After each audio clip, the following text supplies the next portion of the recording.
अस्सलाम वालेकुम वरहमतुल्लाहि वबरकातुहू। जाबिर भाई, वालेकुम अस्सलाम वरहमतुल्लाहि वबरकातुहू। भाई जाने ऐसा 15 साल से मैं तुम्हें जानता हूँ, पर तुम्हें इतना चेंजेस नहीं थे तुम्हारे में। एक आम इंसान, मैं जैसा आम इंसान हूँ वैसे इंसान थे, और तुम्हें दीन के रास्ते में माशाल्लाह इतना इतना पहुंच गई हो। तो क्या उसका रीजन, क्या राज क्या है? बिस्मिल्लाहिर्रहमानिर्रहीम, ला हौला वला कुव्वता इल्ला बिल्लाह। मसला क्या है कि तो बहुत सारे चीज़ हमें कुरान को स्टडी करते थे, पढ़ते थे कुरान को, लेकिन उसको अमल नहीं पढ़ते थे। जैसा कि पढ़ले चलिया रही समय उसे समझते नहीं थे।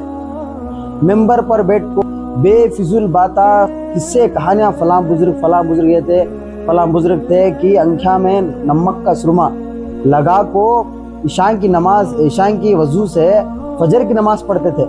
और एक बुजुर्ग थे, एक पाउन डालने से पहले दूसरे पाउन तक पूरा कुरान मुकम्मल कर डालते थे।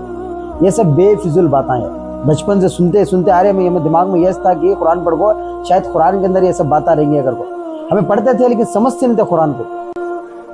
वजह कुरान में नहीं है क्या ऐसा? कुरान में सब नहीं आता। जो रहमानिर्रहीम, कुल इन्नी अखाफु इन असैतु रब्बी अज़ाबा यौमिन अज़ीम। ए नबी इनसे कहो, यानी कुल इनसे कहो, काफिरान से, अगर बिल फर्ज मैं भी अपने रब की नाफरमानी करूं तो बड़े दिन का अजाब मुझे भी आ पकड़ेगा।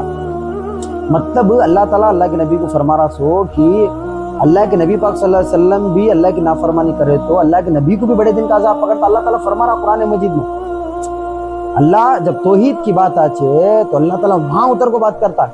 कुरान मजीद में 4 अहकामा मोमिन को बताया। सबसे पहले वजह क्या है?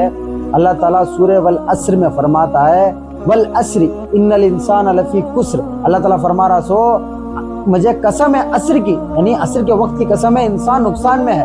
अब 4 कैटेगरी मोमिन के आगे।